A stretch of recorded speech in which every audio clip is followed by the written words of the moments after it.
Kita lanjutkan pembahasan terkait dengan evaluasi Kabupaten Kota Layak-Anak tahun 2023 ini pada klaster lingkungan keluarga dan pengasuhan alternatif.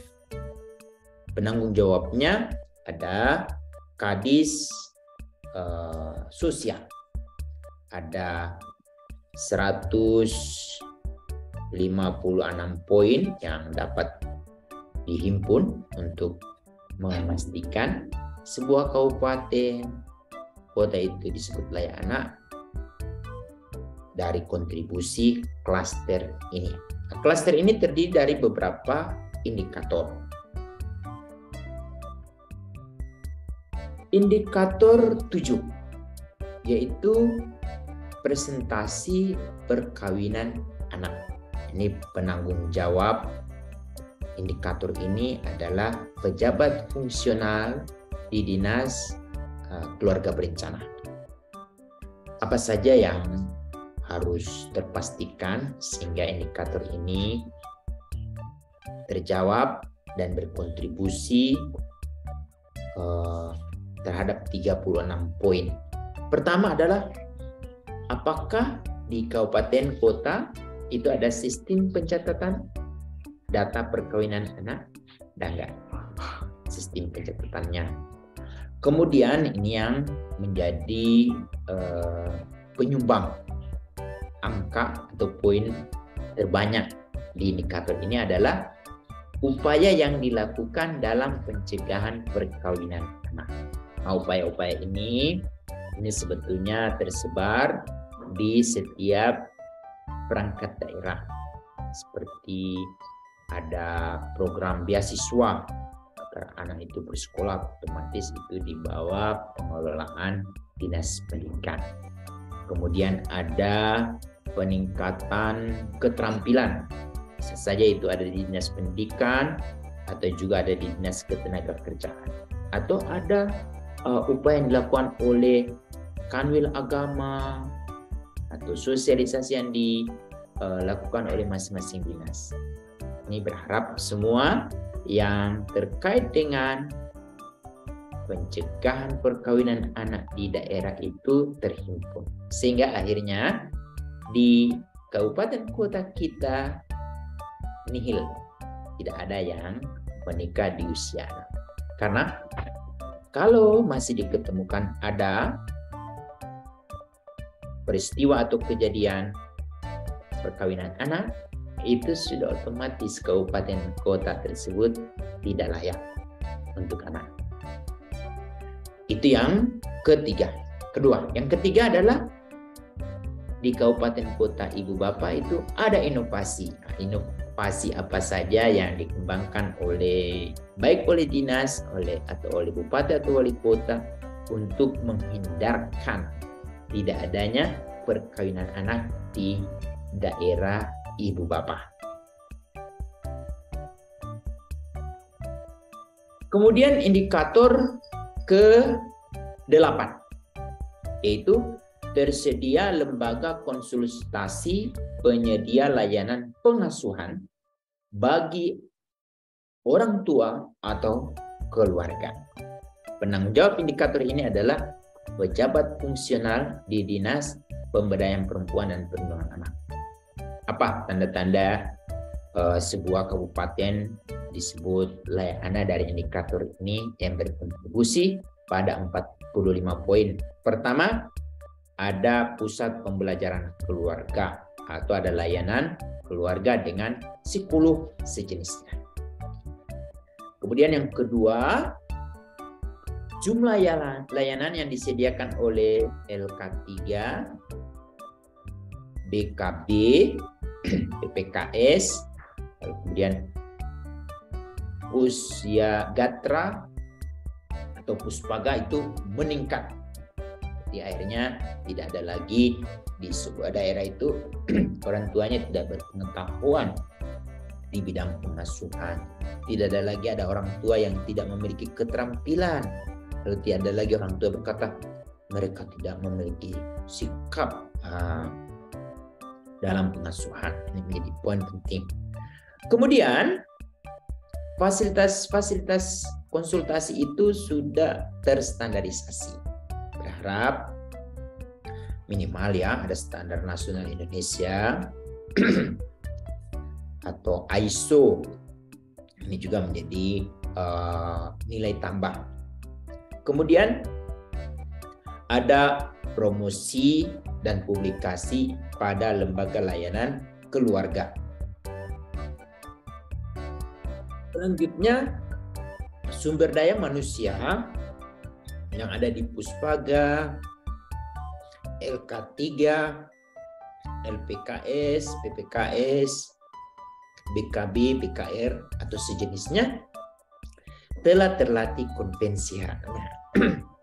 Kenapa ini penting? Karena bekerja dengan anak, dan untuk anak itu kita harus memiliki pengetahuan, keterampilan, dan sikap yang komprehensif. Sehingga anak-anak merasa nyaman dan mereka merasa terlindungi, dan otomatis mereka merasa dihormati dan dihargai. Ini penting. Lalu yang juga perlu diinformasikan terkait dengan indikator ini adalah bagaimana kemitraan perangkat daerah lain dalam program Puspaga, LK3, LPKS, PPKS, BKB, BKR, dan sejenis. Ini banyak sekali. Lalu yang terakhir, inovasi.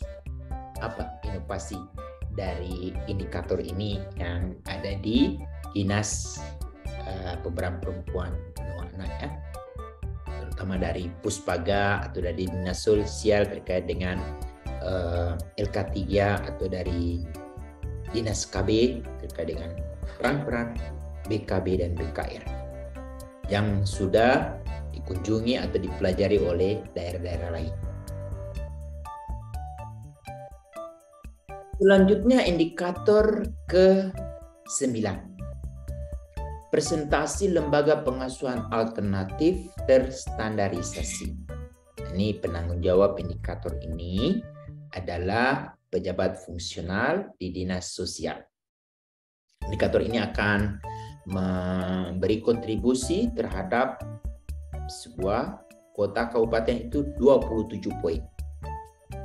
Apa saja yang perlu kita informasikan terkait dengan evaluasi tahun ini, yaitu jumlah lembaga pengasuhan alternatif yang ada di daerah kita, baik itu LKSA, pesantren, atau boarding school, kemudian tempat penitipan anak. Nah, dari lembaga-lembaga itu, berapa jumlah yang sudah terstandarisasi atau terakreditasi? Kita informasikan itu ya. Kemudian, adakah mekanisme dukungan sistem adopsi anak? Lalu, sumber daya manusianya sudah terlatih konvensi hak anak. Ini perlu kita informasikan juga. Lalu yang paling penting juga adalah kemitraan perangkat daerah dalam pelayanan lembaga pengasuhan alternatif. Lalu terakhir, inovasi. Apa inovasi yang kita miliki yang kemudian itu sudah terpublikasi, dan kemudian ada pihak-pihak dari kabupaten atau provinsi lain yang ingin belajar kepada kita, atau dari lembaga-lembaga internasional.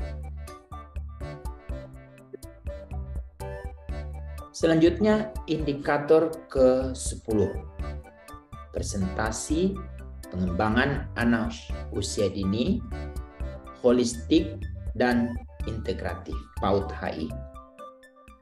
Penanggung jawab indikator ini adalah pejabat fungsional di Dinas Pendidikan. Indikator ini berkontribusi 13 poin. Apa saja yang perlu kita informasikan? Pertama, gugus tugas PAUD HI. Apakah ada gugus tugas PAUD HI di tempat kita?